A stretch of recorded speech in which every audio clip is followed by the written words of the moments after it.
Motivational Talk is our spiritual advisor ng Pastoral Care Center. Please welcome, walang hindi nakakakilala sa kanya. Amen? Amen. Yeah, please welcome Brother Raymond.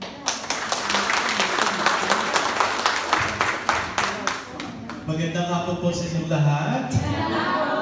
And happy anniversary!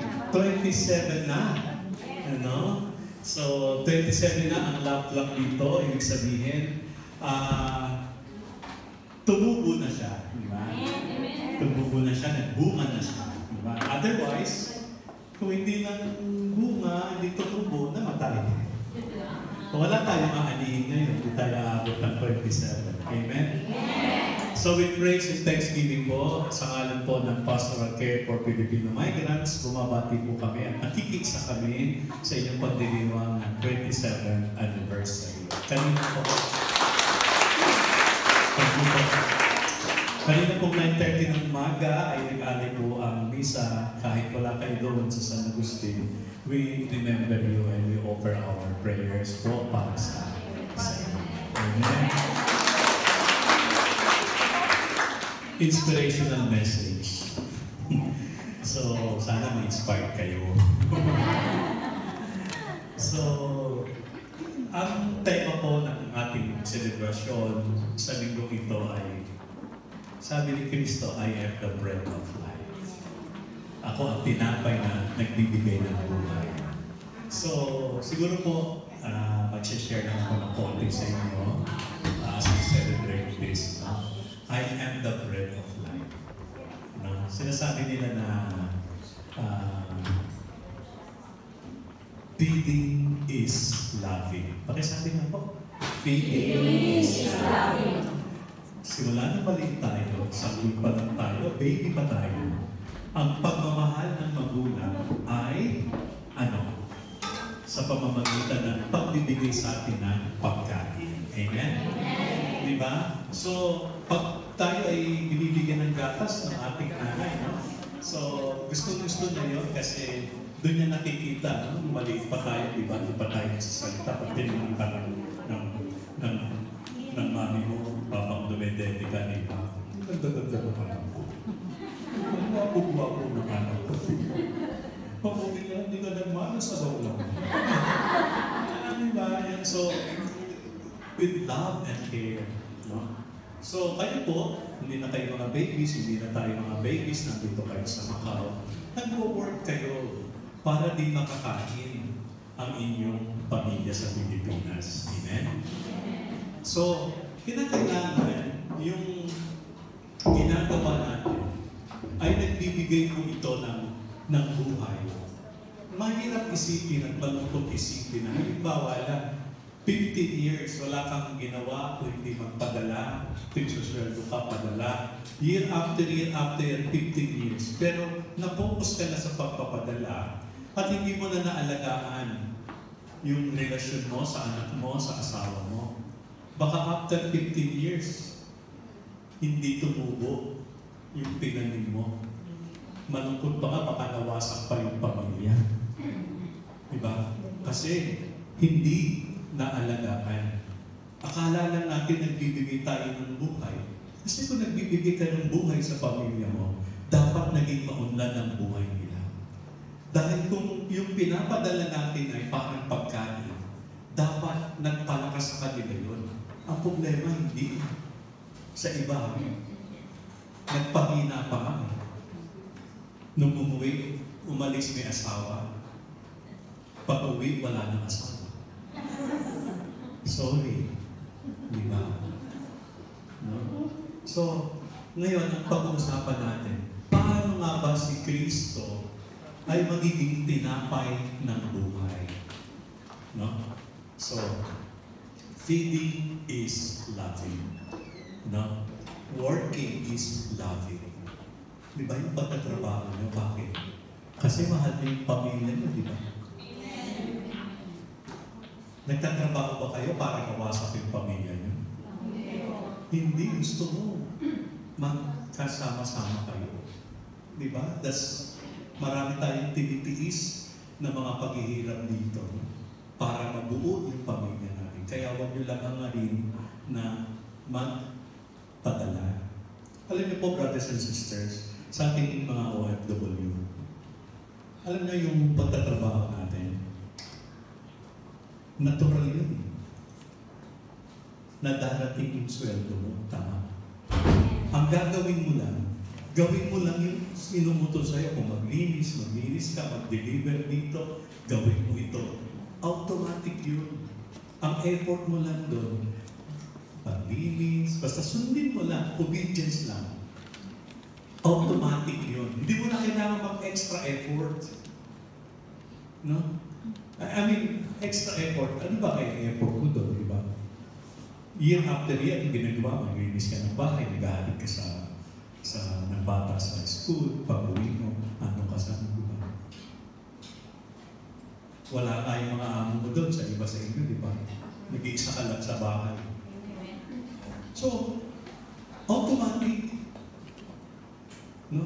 Pero kung magpo-focus ka lang dyan, kasi madali yan, pero makakalimutan mo na yung pamilya mo. Teka muna, dapat alagaan mo sila. No? Alagaan mo sila. Ngayon, paano natin yung buhay na binibigay ng Diyos, paano ba mangyayari sa atin yan? No? Alam niyo po, tayo mga Pilipino tayo, ako, mag-retire ako, titira mo sa isang bukid, mas gusto ko doon. Alam niyo, marami akong tinanim doon. Pero bago mo itanim, meron tinatawag na buto. Nagsisimula yun sa buto. Buto ng sampalok, di ba? Matigas. Hindi ka kaya kung ano yung nanipig yun eh. Hindi ba matigas? Buto ng ampalaya. Diba?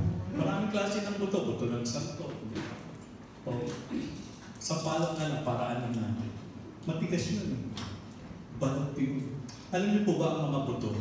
Meron silang protective cover. May nakabalot sa kanila. Meron silang protective coating. No?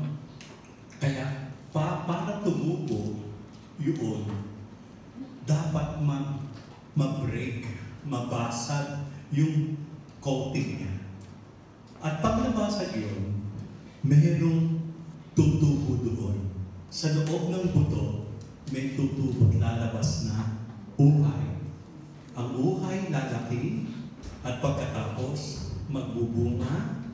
Pagkatapos yung bunga niya magpuproduce ng marami pang buto. And then, life continues. Amen po ba? Amen. So, nababalutan siya, may protection siya. No? Kaya, kailangan mag-break yun para makalabas yung buhay na iyon. Brothers and sisters, doon muna tayo. Nais ko po sana kayong anyayahan to discover kung ikaw ay isang buto, paano ka magkakaroon ng buhay? Paano ka mabubuhay? Kailangan makalabas ka dun sa buto na yun. Yun yung sinasabi natin na pag lumabas yung buto na yun, no? Tumubo. Yun yung bagong buhay. At tawag natin doon, new life. At ang mag-aalaga noon ay ang Diyos. Siya yung magbibigay ng lakas para tumubo, magkabunga. Ano? Yun ang problema ng marami, nakabalot lang tayo na parang buto. Ano ang bumabalot sa atin? No? Ang tawag ng iba dito, balot tayo ng bad attitudes. Kaya tuloy, hindi makalabas yung buhay na gusto ng Diyos sa atin. Hindi siya makalabas. Kasi balot tayo. Ano yan? Halimbawa po, sama ng loob. Sabi nga ni San Pablo sa second reading natin ngayon, di ba? Alisin niyo yung bitterness. No, alam niyo naman yung bitterness, di ba? Alam niyo po yan? Sabi nga sa katabi niyo, huwag kang maging bitter.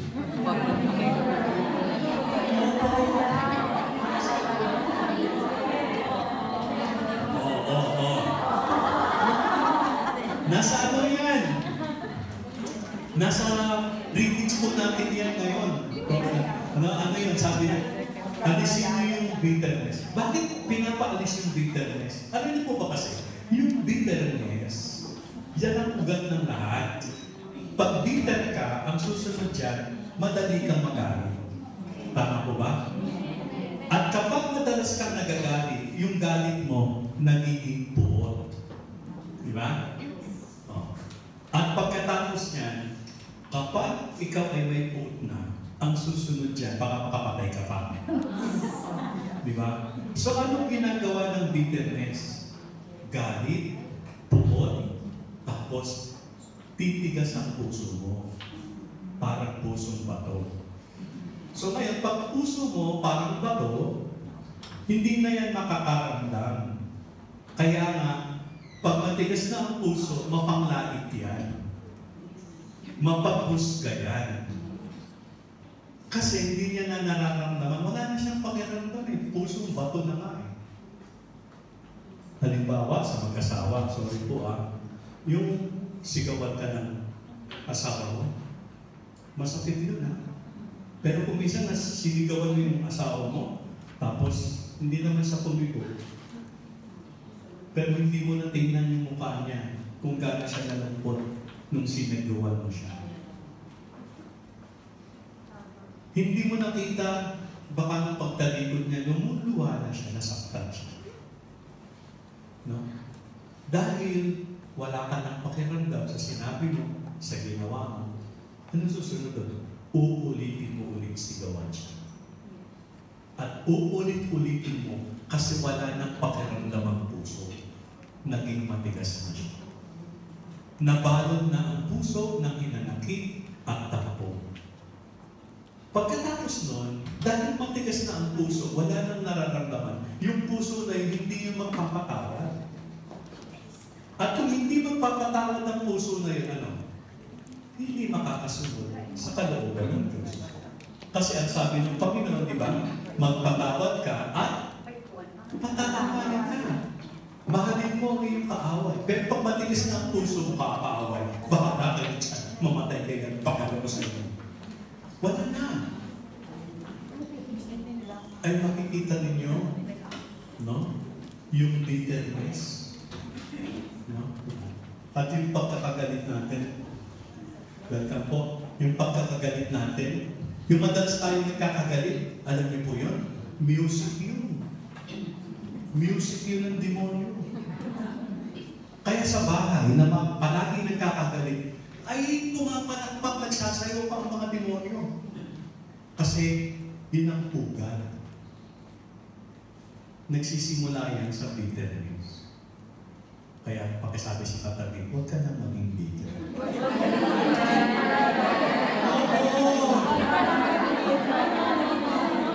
Kasi, okay, ulitin natin.